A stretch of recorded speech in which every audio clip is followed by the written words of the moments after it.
માં વાલનો દરિયો, પણ આ તો માની પણ માં કહેવાય.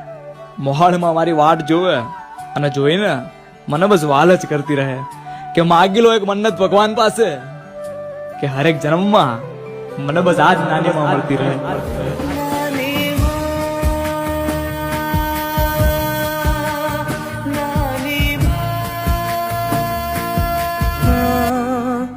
तेरे आंचल में धूप है साया, तूने ही जीना सबको सिखाया, सब पे लुटाती है जान नानी.